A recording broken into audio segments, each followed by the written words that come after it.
दोस्तों, आज की कहानी की शुरुआत होती है पंजाब के नावा शहर से। यहाँ एक 24 साल की पढ़ी लिखी लड़की बरखा रानी रहती थी। बरखा पढ़ने में बहुत तेज थी, जिंदगी में कुछ कर दिखाना चाहती थी। उसने अपनी पूरी पढ़ाई करी थी और उसके साथ साथ उसने आईटी में ग्रेजुएशन करी थी। बरखा बहुत ही होनहार और अपने परिवार की लाडली थी।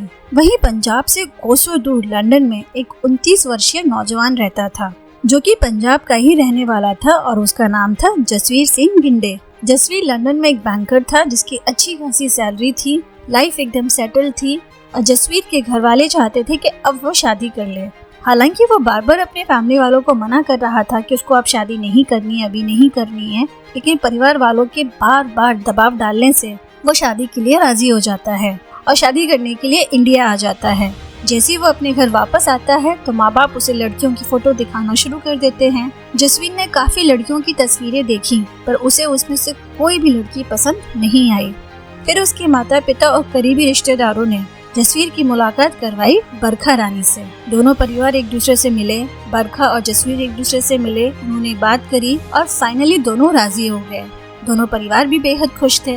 बरखा रानी के माता पिता भी काफी संतुष्ट थे कि लड़का लंदन में रहता है, बैंकर है, सैलरी बहुत अच्छी है, अपना खुद का घर है, तो बरखा की जिंदगी अच्छी चलेगी। और बरखा ने भी आईटी में ग्रेजुएशन किया था, तो वो भी आराम से लंदन में सेटल हो सकती है, उसे अच्छी नौकरी मिल सकती है।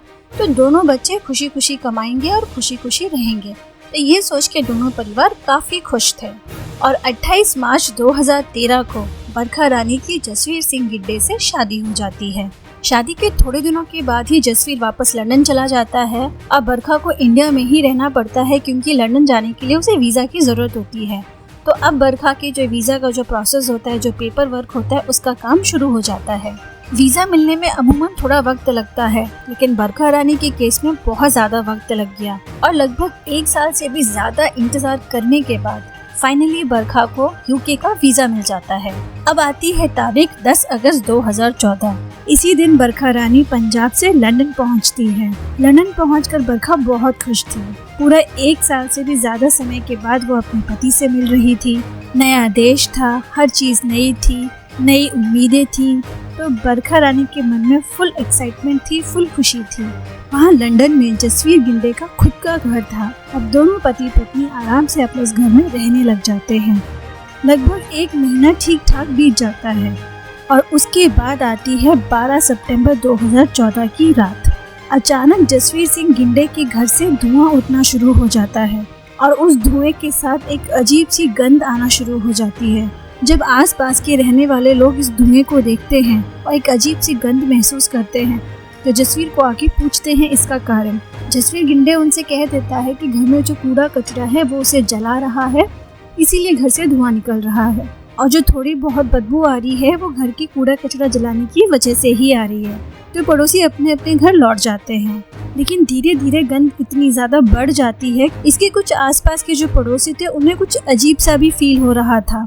बात एक्चुअली ये थी कि जहाँ जसवीर गिंडे का घर था उसके पास में ही एक शमशान था, जहाँ अक्सर जब भी चिता जलती थी तो इस तरीके की कुछ मिलती जुलती स्मेल आती थी। तो इसी तरीके की बदबू को जब जसवीर सिंह गिड्डे के घर से आते हुए लोग देखते हैं तो उनको थोड़ा अजीब लगता है और उनमें से कुछ लोग पुलिस को फोन कर देते हैं।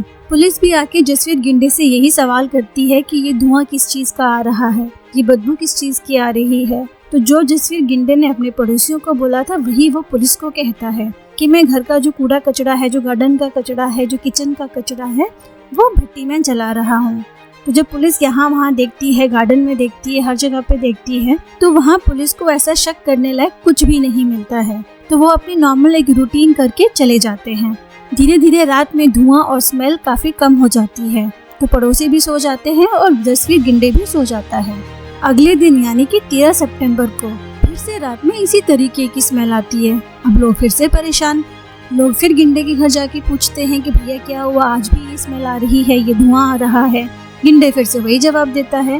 तो लोगों को इससे संतुष्टि नहीं होती, तो उनमें से कुछ लोग फिर से पुलिस को फोन कर देते हैं। पुलिस फिर से आ जाती है। तो पुलिस वाले कहते हैं कि क्या है, कल भी आपके घर से धुआं निकला और आज भी धुआं निकल रहा है। तो गिंडे उनसे कहता है कि सर हमारा पूरा कचरा जला नहीं था, अभी भी काफी कचरा बचा हुआ है, तो मैं वही जला रहा हूँ।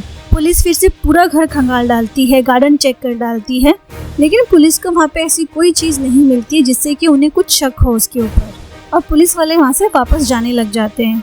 तभी अचानक उनमें से एक लेडी पुलिस को थोड़ा सा अजीब लगता है। वो गार्डन की तरफ जाती है और एक कोने में जहाँ पर वो स्टील की भट्टी रखी हुई थी उसका ढक्कन खोल देती है। जैसे ही वो पुलिस वाली उस ढक्कन को खोलती है उसके मुंह से बहुत तेज चीख निकलती है।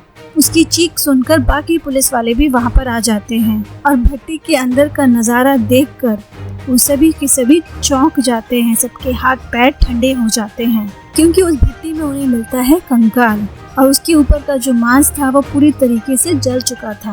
पुलिस तुरंत जसवीर गिंडे को गिरफ्तार करती है और उसे पुलिस थाने लेके जाती है, उसे पूछताछ करती है। पुलिस वाले तुरंत फॉरेंसिक वालों को बुलाते हैं, उस कंकाल को जब्त किया जाता है और उस पूरी स्टील की भट्टी को अपनी गिरफ्त में ले लिया जाता है। बाद में उस भट्टी के अंदर कुछ अंगूठियाँ, एक सोने की चेन, एक ब्रेसलेट, ये चीजें भी मिलती हैं जिन्हें पुलिस एविडेंस के तौर पर अपने पास रख लेती है। अब शुरू होती है जसवीर सिंह गिंडे से पूछताछ। यहाँ पुलिस दो भागों में बट जाती है। एक टीम पुलिस की होती है जो जसवीर सिंह गिंडे से पूछताछ कर रही होती है और दूसरी टीम अपनी तफ्तीश में लग जाती है, जहाँ वह उस पूरे घर को खंगाल डालती है, गिंडे के पड़ोसियों से पूछताछ करती है। पड़ोसियों से पूछताछ करने के बाद पुलिस को पता चल जाता है कि जसवीर सिंह गिंडे के साथ उसकी पत्नी भी उस घर में रहती थी।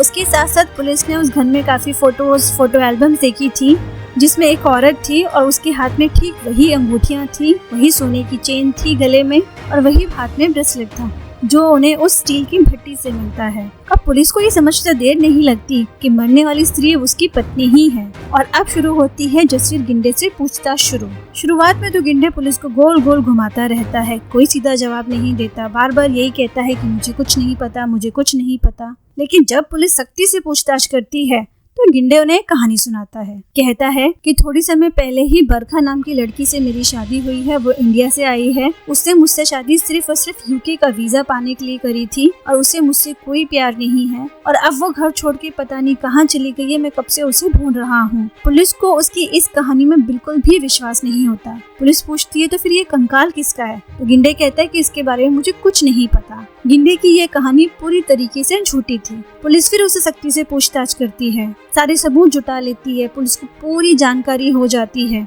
और जब पुलिस की सख्ती और जोर से होती है तो गिंडे एक और कहानी सुनाता है और अब की बार इस कहानी में वो बताता है कि उसकी शादी बरखा नाम की लड़की से हुई जो कि इंडिया से आई है और जब से वो इंडिया से आई है बस मुझसे लड़ाई करती रहती है, उसे मुझसे कोई प्यार नहीं है, कि उसने सिर्फ मुझसे शादी यूके का वीजा पाने के लिए की थी और अब वो मुझे छोड़ के अलग रहना चाहती थी। इसी बात पे हमारी बार बार लड़ाई हो रही थी और यही लड़ाई कल रात बढ़कर इतनी ज्यादा हो गई कि गुस्से में आकर मैंने वैक्यूम क्लीनर के पाइप से उसका गला दबा दिया। मैंने ये जानबूझ के नहीं किया, मुझसे गुस्से में हो गया और उसकी लाश को छुपाने के लिए ही मैंने उसकी लाश को इस भट्टी में डाल के जलाया था। पुलिस कहती है कि तुमने जो कहानी हमें सुनाई है वो आधी सच है और आधी झूठी है, क्योंकि तब तक पुलिस को काफी ज्यादा एविडेंस मिल चुके थे। जब पुलिस ने अपनी तफ्तीश करी तो पुलिस के सामने आया गिंडे का सच और वो सच कुछ इस तरीके से था। एक्चुअली जसवीर सिंह गिंडे एक गे था। जैसे गिंडे 14-15 साल का हुआ तो उसे समझ में आया कि उसे लड़कियों में कोई इंटरेस्ट नहीं था बल्कि उसे लड़कों में इंटरेस्ट होता था। पर उसके साथ साथ गिंडे पढ़ने में बहुत अच्छा था तो उसने अपनी पढ़ाई पूरी करी और आगे की पढ़ाई के लिए वो लंदन आ गया। लंदन में आके उसने अपनी आगे की पूरी पढ़ाई करी, एक बहुत अच्छी बैंक में उसे नौकरी मिल गई, वो बैंकर बन गया। सैलरी भी काफी मोटी काफी अच्छी मिली उसे। उसने अपने रहने के लिए घर खरीद लिया, यानी मोटे मोटे तौर पर उसकी लाइफ सेटल हो गई। वो लंदन में मौजूद कुछ गे क्लब्स का मेंबर भी था और अपनी जो गे की जिंदगी थी वो बिना किसी रोक टोक से खुशी खुशी जी रहा था। लेकिन क्योंकि घर वाले बार बार उसे परेशान कर रहे थे, शादी के लिए दबाव डाल रहे थे और वो उन्हें बार बार टाल भी रहा था, लेकिन घर वालों के हद से ज्यादा प्रेशर को वो झेल नहीं पाया और उसने शादी के लिए हाँ कर दी। जैसी बरखा लंदन में आती है तो थोड़े दिनों में उसे बड़ा अजीब सा लगना शुरू हो जाता है। वो देखती है कि उसके पति को उसमें बिल्कुल भी इंटरेस्ट नहीं है। जब वो ये देखती है कि वो 1 साल के बाद मिले हैं, पति पत्नी के बीच में रिश्ते बनने चाहिए थे, जो एक लगाव होता है वो उन लोगों के बीच में बिल्कुल भी नहीं था। वो अपने पति के दोस्तों से भी मिलती है, घर में दोस्तों का आना जाना था। जसवीर के लैपटॉप पे, आईपैड पे, मोबाइल पे जब वो देखती है तो वो हद से ज्यादा गे कंटेंट देखती है। तो धीरे धीरे बरखा को ये समझने में देर नहीं लगती कि जसवीर एक गे है और फिर बरखा को बहुत गुस्सा आती है उसके ऊपर। वो उसे यही कहती है कि जब आप गए थे तो आपने सच्चाई क्यों नहीं बताई, आपने मेरी जिंदगी क्यों बर्बाद करी।